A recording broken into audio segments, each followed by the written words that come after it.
Thank you. Hello, guys. Welcome to the Silic Lee Show.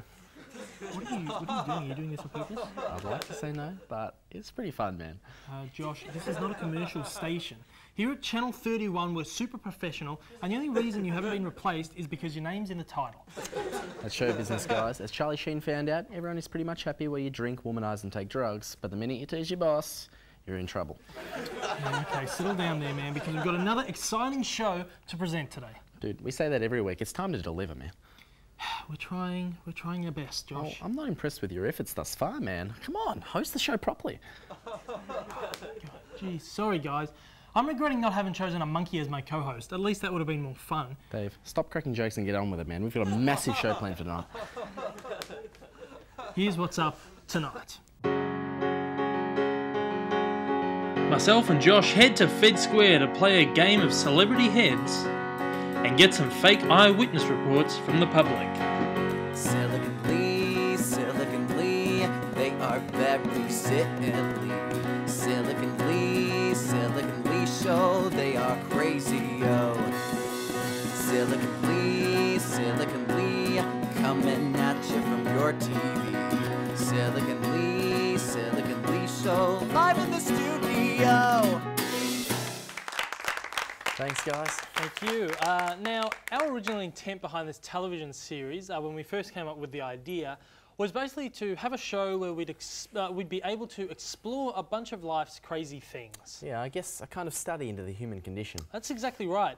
So that being said, all our experiments and challenges on this show do have a starting off point. We'll start with something we've observed in life that we think would be worth examining, and then create a sketch based around it. Yeah, but little did we know, Dave, that whilst on our little trips to Fed Square, we'd actually end up learning a whole lot more than we'd actually expected to. You can say that again. Yeah, but little did we know, Dave, that whilst on our little trips to Fed Square, we'd actually end up learning a whole lot more than we'd actually expected to. You are an idiot. Oh, you asked for it, man. That's right. So yeah, a lot of, I guess, observational windows have opened up to us whilst making our challenge and experiment packages. And one of the things we noticed more than anything else was people's desire to change themselves in front of a camera. The way they act, their personalities, and even their morals all change in a second. Absolutely true. The funniest thing was doing our packages is to see the things people are willing to do in front of the camera. And it did get us thinking about how far people would actually go, or I guess how much people are actually willing to do just because there's a camera shoved in their face with the prospect of being on TV. We're reminded of a television news show where they go around asking people their opinions on stuff. Most often than not, these segments can actually be quite awkward. Most of the time it looks like people are just kind of making stuff up. Well, to be honest, I've actually been in the situation where I've had a sports reporter come over to me during the football, or before the football, and although I am an avid follower of the sport and I am a die-hard fan of my team, the Bombers, my knowledge of the goings-on in the entire league aren't that great. And whilst being interviewed, whilst being asked all these questions, I was kind of bullshitting my way through it, trying to sound smart like I knew what I was talking about. You do that a lot, man. I do, and I kind of didn't have a clue about what I was going on about, so I just bullshitted. It's that whole, I don't want to look like a fool, so I'll just play along thing, Exactly right. So that's what we wanted to test in this week's experiment. Our starting off point being the lengths people will go to bullshit in front of a camera. We wanted to see just how far people would go when we approached them as a news reporter from a struggling Channel 31 news team running late to make a deadline and wanted people to make fake eyewitnesses to an incident that never happened. Once again, and as always, you may be shocked by what you see next. Have a look.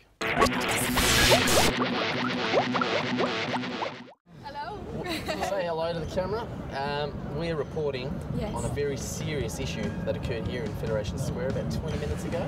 Okay. If you could elaborate on that, that would be fantastic. Elaborate of the Federation Square Incidents. Tell me what happened. Where? Here today, we know you saw it. We know. I've got no idea. Hang on, okay, look, hang on. Okay. Look, we are a struggling news team, so if you could just make up something. And what do you want I tell? Just Something that's happened. Something that's happened here. If you could just make up an incident, that would be fantastic. Just to pad out the news. Yep. We are here with our witness to the incident today. Could you tell us exactly what happened? Yes. Yes? Yeah, I was just here, and and someone screaming. Yes. Screaming. Yep. Yeah, very loud. Yep. Scared a lot. Scary, yeah, scared all the Scare you? people. This guy just here was what's going on? What's going on? Did he lose it, did he? Oh no, he stay he's in here. control. Yeah, She's control cute. everything. Yeah, she is beautiful. Now, back to the news. Thank you, buddy. Okay, and did you scream? Were you? No, I'm you were brave. courageous and strong. You're Yeah. courageous and strong. All right. Game face. Ready? Okay, face, yeah, put it on. Yep. Well, we are here with our 2 eyewitnesses who witnessed the incident this afternoon. Could you tell us a bit about what you saw? Pretty much, the businessman, you just come over to him and he was like trying to take his pillow away or something like that. And then the home squad got up and they essentially just like started fighting. And then everyone sort of crowded around and then it was pretty much everyone just drew attention to it and it broke out. Yeah. So no harm to anybody else? Not really. It was a bit of fun. It was a bit of a kerfuffle, really. You know, just a lot of big crowd. Yeah. We are here today with the 2 eyewitnesses from today's incident. Girls, could you tell us about what happened? Where? We don't talk English. You don't talk English? Wow. Estamos muy preocupadas por lo que pasó en aquella tienda y sabemos que los mexicanos generalmente no hubieran reaccionado así. Y pues, no sé, no entendemos. That is absolutely devastating, Dave. We will get our translator back at the news station to translate that. Do that. We're here with the eyewitnesses from today's incident. Tell us about it. Yeah, we couldn't believe it. It was a little bit of a worry. There were some Spanish kids sort of running around and they wanted to kick this little beanbag like this. And Dylan can't speak Spanish. Ne comprendo, mezclando bene. And then the dad is watching, he's like, oh, it's okay, he'll get there, he's gonna learn this, he can speak Spanish. But Dylan can't speak Spanish at all, so it's not gonna work. And then after 40 minutes, the guy realizes, oh my God, Dylan cannot speak Spanish. And he tells the kids, little pita patas, he cannot speak the Spanish Bolognese.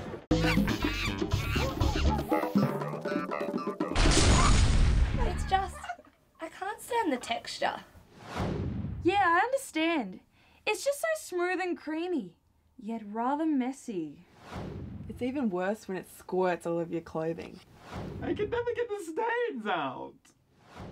So you end up shaking it really fast and squeezing really hard and bam, it ends up everywhere. I just wish they made it easier for us. Maybe a warning label? Saying caution, may cause stains mentally and physically.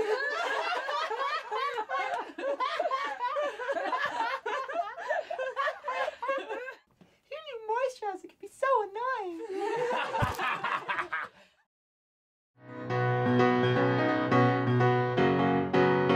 Struggling to meet the deadline today. So if you could make up something to pad the show out so we can get it to the studio, that would be brilliant. Oh, you're very good. You're very clever. That's very good. Hey, well, the incident that happened 5 minutes ago. Yep. Yep. Right, okay. Right. Yeah, the 2 dogs. 2 dogs. Yes. And a cat. Yeah. They were over there. Yep. And they were hiding from everybody else. Yeah. Where are you from? Right. I'm French. Oh, France. France. Nice place. We got our own Eiffel Tower over there. If you've seen it, it's just Yeah, well, it's not. This one is better. I prefer this one. better. Yeah, sorry. It lights up at night. So. You've got the London Eyes as well. So What's that? London Eyes. Yep. That's Yep. one. Yep. No, so London in London is bigger. But you do everything but smaller here. Everything but smaller. Yeah. Smaller is better. Smaller is better. Okay, maybe. Not in everything. All right. Okay, that's it. I do. If you could be so kind to tell us that incident and what you thought. Yeah. Okay, now look, that incident, I was actually standing here. I'm actually...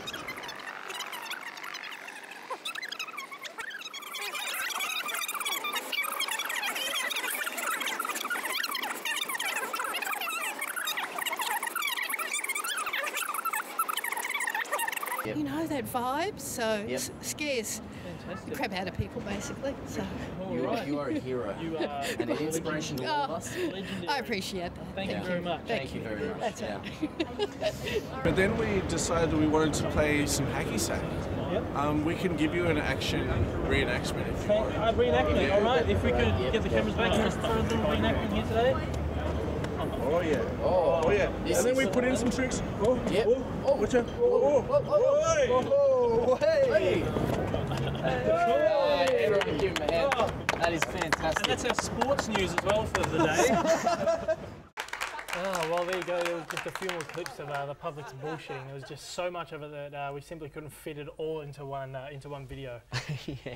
Look, it was quite a surprising response that we got on that one. But now we thought, since we're talking about crazy observations of life's crazy things, that we thought we'd put a little segment together. Yeah, man. As we mentioned earlier in the show, we're always on the lookout for left to centre kind of weird things. And once you know what you're looking for, these things seem to pop out at you everywhere you go. Yeah, and Dave, for one, actually has a photo album on Facebook with a whole bunch of photos of weird observations that he's come across. So what better way to showcase these than to bring these to the world? Well, to Melbourne. Oh, I guess so. Showcase to Melbourne. Then turning it in to our newest segment, this is Humorous Observations on Life. Oh, there's a graphic and everything. Look at that. All right, so let's start off with an old favourite of mine. As we know, I'm a big fan of Marilyn Monroe, but I'm also quite an Elvis fanatic. So one day, whilst browsing through the Elvis CDs and DVDs at the shops, I came across this interesting documentary about the gospel music of Elvis. Elvis, You Touched Me. Kind of sounds like they mixed up the titles with the latest Michael Jackson DVD. That's not cool, man. That's dead. Died like 3 years ago. Get over it. Anyway, moving along.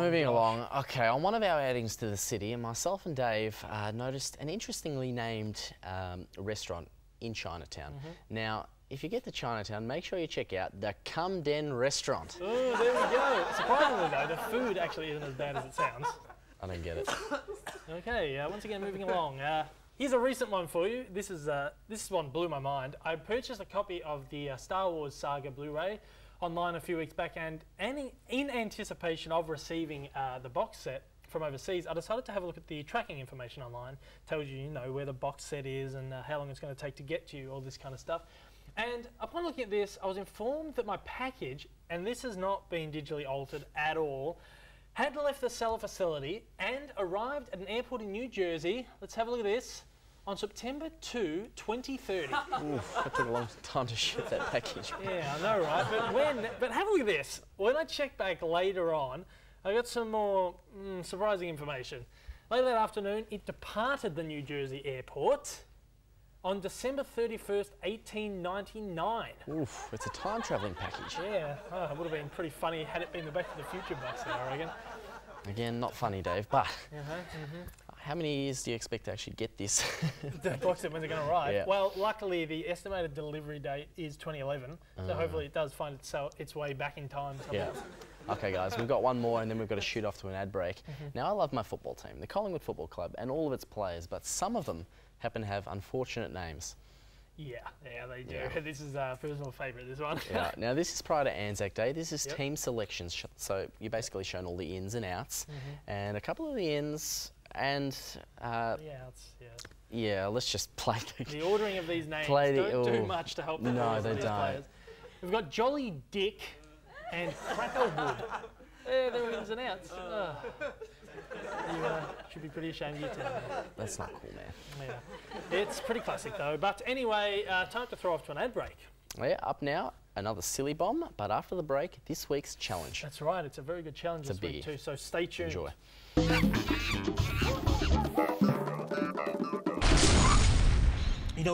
To be a rock star, you have to have three things. In this particular order, you gotta have the looks, the sexy body, the sexy face. Number two, you gotta have a great singing voice that the world will love and they will hear it. They will be like God is whispering sweet nothings to them. The third one is you gotta have a good musical sense. That's why when people see Spike McHeavy, they think, shit, that guy is he is one of the greatest rock stars in the world. But I mean, could you say that I am one of the greatest rock stars in the world? Am I one of the greatest rock stars to have ever lived and played? Yeah. Yeah, you could.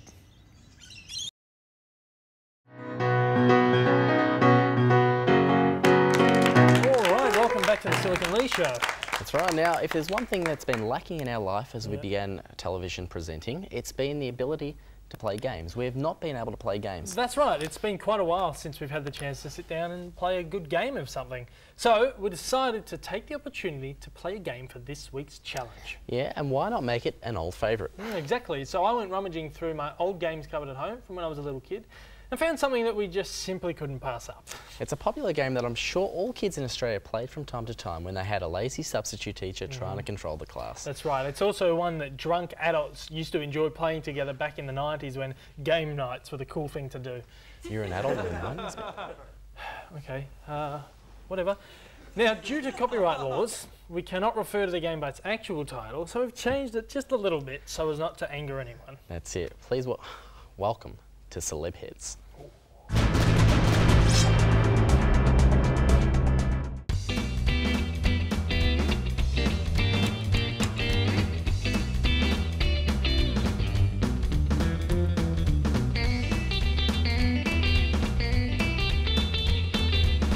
It starts, the ultimate celebrity. Let's go. Buddy, do you know who I am? You don't know who I am? Let's not help. Buddy. Am I a boy? Spaghetti. Yeah? Okay, am I in the film industry? No idea. Buddy, you're killing us. Miss, am I a boy? No. Miss!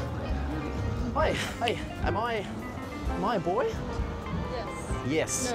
No. No. Are you sure? I'm sure.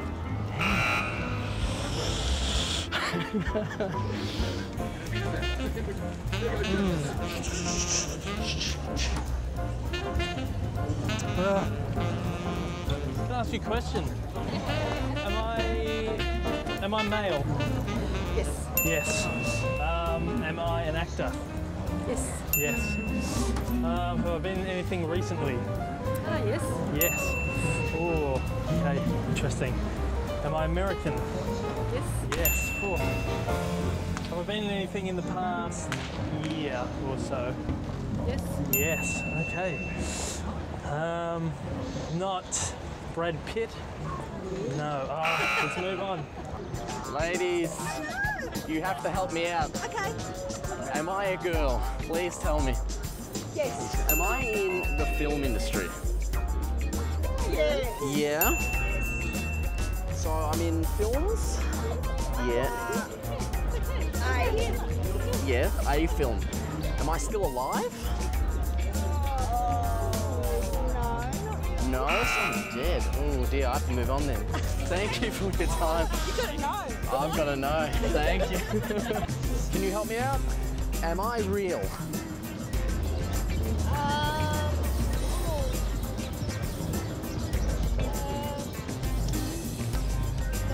I'm not real. I've got to move on. You have a nice day. Oh. Hi there.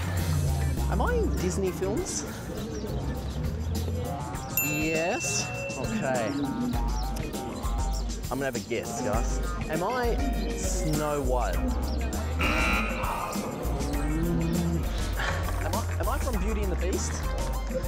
No. No. Thanks, buddy. Thanks. Disney movie. We got Cinderella.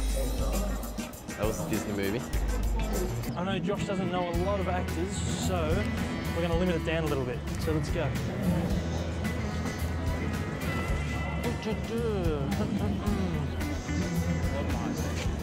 Okay, yeah. You know who you are? I don't know who I am. Am I in movies? I don't know. Don't think so. Don't think so. Yes. Yes? Okay. Then I'm assuming I'm in TV as well. Yes. Yeah, Okay, so now TV actor who might have done movies. Have I recently caused a little bit of controversy? You know who the fuck it is. He knows. You know, don't you? Am I Charlie Sheen? Yes. Hold on, thank you. Nah, I am winning.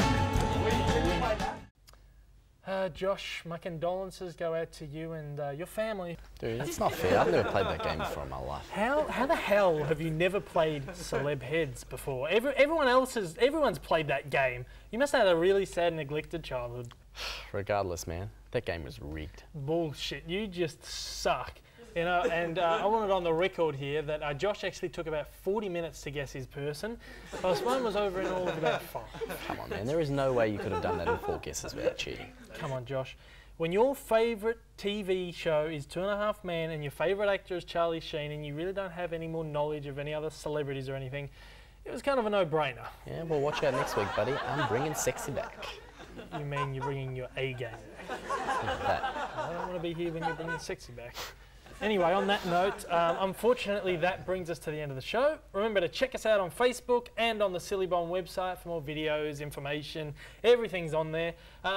We've got another band to take us out for the night, so take it away, guys, and we will see you on the Happy Hops. See you guys. Yes, good show.